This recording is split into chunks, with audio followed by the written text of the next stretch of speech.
आदर्श विलयन, ideal solution, वे विलयन जो सभी सांद्रताओं और सभी ताप पर राउल्ट के नियम का पालन करते हैं, आदर्श विलयन कहलाते हैं। बच्चों, हम जानते हैं कि विलायक के अणुओं के मध्य परस्पर आकर्षण होता है, उसी तरह विलेय के अणुओं के मध्य भी परस्पर आकर्षण होता है।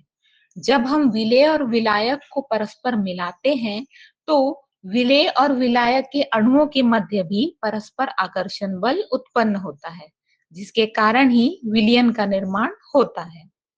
अब यदि मान लीजिए कि विलेय और विलायक के अणुओं के मध्य परस्पर आकर्षण बल उतना ही हो जितना विलायक के अणुओं के मध्य परस्पर आकर्षण था और विलेय के अणुओं के मध्य परस्पर आकर्षण था, तो इस प्रकार बना विलयन आदर्श विलयन कहलाता है।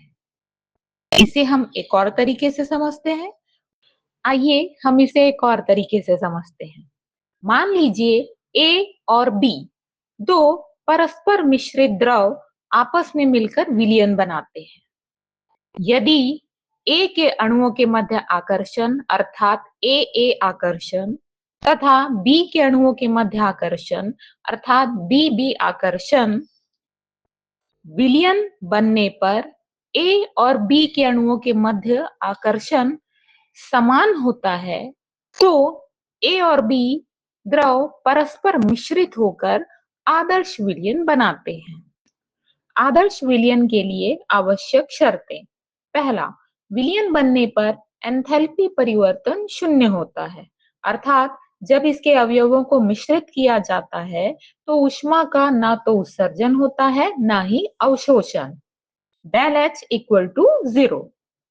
दूसरा, आयतन में परिवर्तन शून्य होता है, अर्थात विलयन का कुल आयतन दोनों अवयवों के आयतन के योगफल के बराबर होता है। Del V equal to 0। तीसरा, राउल्ट के नियम का पालन करता है।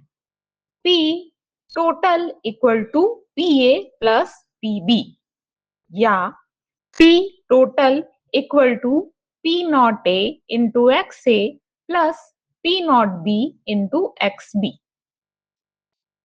आदर्श विलयन के उदाहरण। पहला, बेंजीन और टॉलुइन का मिश्रण। दूसरा, नॉर्मल हेक्सेन और नॉर्मल हेप्टेन का मिश्रण। तीसरा, एथिल ब्रोमाइड और एथिल क्लोराइड का मिश्रण।